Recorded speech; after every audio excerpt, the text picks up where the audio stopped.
Hey, Tom, it's good to see you. Secure Act 2.0 finally passes. This will bring a lot of changes to retirement account rules. We're breaking down the big takeaways, including some unique opportunities and some changes to tax planning. So we've heard about Secure Act for a while. What's new here and who's affected? Well, I think the Secure Act, first of all, is overall is a good thing. What it's doing is putting the employers in a position to where they have to create retirement plans for the employee. So it's almost automatically helping them save for retirement, which I think is a major issue for most folks.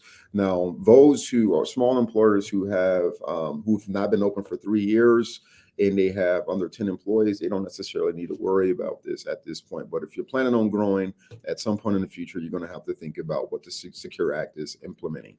So overall, 401k opportunities they're setting it up to where automatic savings or automatic withdrawals of 3%, no more than 10% is going to be required, will be allowed rather, for that first year in regards to automatic savings for that employee, and then the employer will match that. So I think that's a really good deal for a lot of actually employees to get set up with the 401k plans. hmm Next, here are some big changes to 529 plans. What do we need to know? Yeah, if you ever dealt with any 529s before, sometimes if that child or the beneficiary doesn't go to a school, what do you do with that money that's left in those accounts? Because obviously, if you extract that money and it's not used for school expenses, there can be a tax issue. What they're doing now with the Secure Act, the Secure 2.0 rather, is they're allowing you to roll up to 35,000 into a Roth IRA out of that 529. So I think that's an incredible feature to this law that can really help a lot of folks move that hmm money. Another big headline here that you wanted to talk about, a real significant benefit for anybody who's still paying off those student loans. Yeah, what I really like about this one is if you're making payments, a lot of times when you're trying to save for retirement and you're paying off those student loans, you have to make a choice. You got to say, okay, what can I really afford?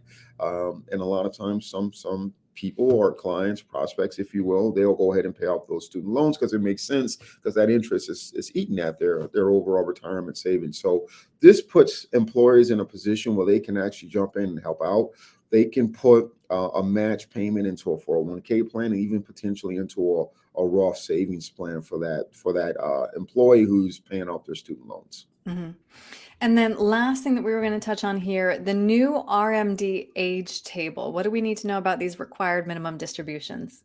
Right. In the original Secure Act, they moved the RMD age to 72. Okay. Now it's 73 for 2023. That gives you an extra year to not have to pull out those RMDs, and by 2030 you'll be up to age 75. Now the only drawback with that is that if you don't pull out those RMDs, that taxable account can grow aggressively, and hmm beneficiaries will inherit that, will have to pay that tax penalty when they inherit that account because they have to pull that money out over a 10-year period. So you want to think about your RMDs, if it's going to be wise to not take them, or it might be strategic for you from a tax perspective to pull that money out. Another deal with the RMDs is that if you don't, prior to the Secure Act 2.0, is that you were charged 50% tax if you didn't pull out your RMD. So if your RMD Right. was 10 grand, and you didn't pull it out, they were going to tax you, 5,000 on that deal. Ouch. So now it's 25%. So it dropped a little bit for you. So that makes it a lot easier for clients to consider whether they're going to take it or not take it. hmm All right. Well, it's clearly some very significant changes that affect a lot of people, and some strategic tax planning is definitely worth a consideration. Thomas, if somebody has questions about anything that we've covered, or I mean, any of the many, many laws in Secure Act 2.0, what's the best way to reach you? Yeah, definitely. First, you can go to my website at martinheritagegroupllc.com. You can also shoot me an email, info@martinheritagegroupllc.com. You can also give me a phone call, 651-503-6064. And I'm on all social media platforms at Martin Heritage Group. All right. Thomas, thank you. Thank you.